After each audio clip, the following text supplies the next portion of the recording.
I'm Sylvie, and my partners are Josiah, Brady, and Jacob. We're talking about cybersecurity in rural communities.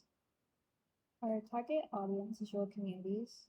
This is defined as open countryside, as well as towns with a population of less than 5,000 people. Rural communities are at much higher risk of cyber attacks and breaches due to having a smaller concentration of people, less businesses being willing to invest in cybersecurity measures there, being a less attractive landing spot for cybersecurity experts, and the government focusing more on urban communities which have a higher population than rural ones which have a lower one.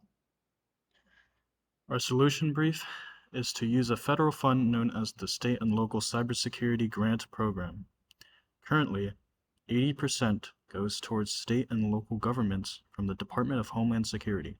However, only 25% goes to rural areas. We propose raising it from 25% to 35%.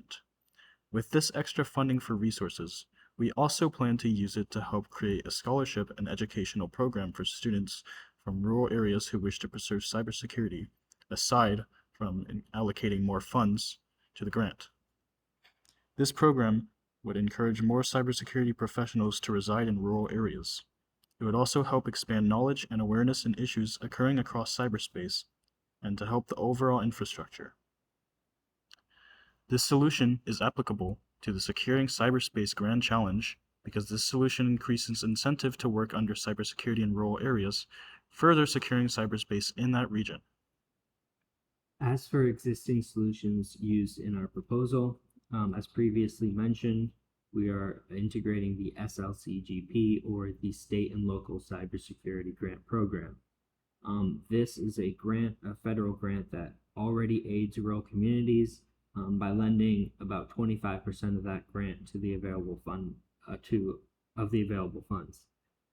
We plan to increase that. This fund, however, is close to expiring, so we would need to get the grant extended.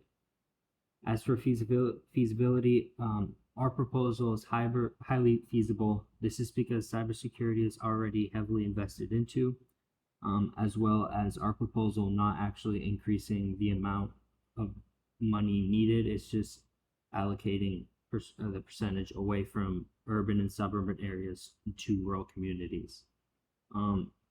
This is also feasible because the government has already expressed willingness to fund rural communities through the SLCGP, or the State and Local Cybersecurity Program. So we just need to keep that going. When creating our solution, we came into two problems that will most likely occur in response. Like said before, when raising the funding from 25 to 35% for rural areas, it will cause a possibility of areas such as suburban and urban areas losing funding. More populated areas would face an increase in security breaches. For the educational program, we cannot guarantee that students in the program will return to rural areas to work in cybersecurity.